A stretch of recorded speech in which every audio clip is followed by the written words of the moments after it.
আগামী দিনে দ্রব্যমূল্য বাড়বে এ ব্যাপারে কোনো সন্দেহ নেই। বাংলাদেশের এলটিসি গ্র্যাজুয়েশনের জন্য একেবারে তৈরি না।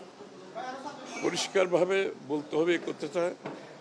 বাংলাদেশের অর্থনীতি যে অবস্থায় এই সরকার পেয়েছে, এখানে আমরা ফায়ার ফাইটিং করতেছি প্রত্যেকদিন। এই ইকোনমিকে সেলভেজ করার যুদ্ধ চলছে এখন।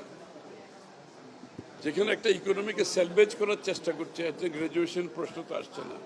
ইকোনমির সব মানদণ্ড নিম্নগামী আমরা যখন দায়িত্ব নিয়েছি, তো সুতরাং সেখানে তো গ্র্যাজুয়েশনের প্রশ্ন আসছে না।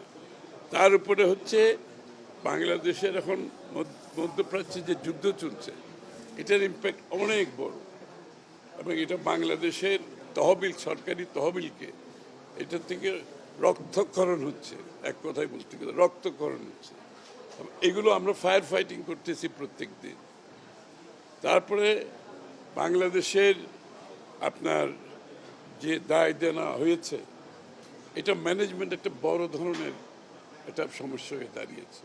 কারণ আমরা আগামী দিনে যে ফাইন্যান্সিংগুলো করব, এখানে কস্ট অফ ফাইন্যান্সিং আমাদেরকে চিন্তা করতে হচ্ছে, এবং সব কিছু মিলিয়ে আমাদেরকে যে ক্যাপাসিটি বিল্ডিংয়ের মাধ্যমে যেখানে আমরা যেতে পারবো রেডিনেসে, সেটা বিএনপির ম্যানিফেস্টোতে সব বলা আছে।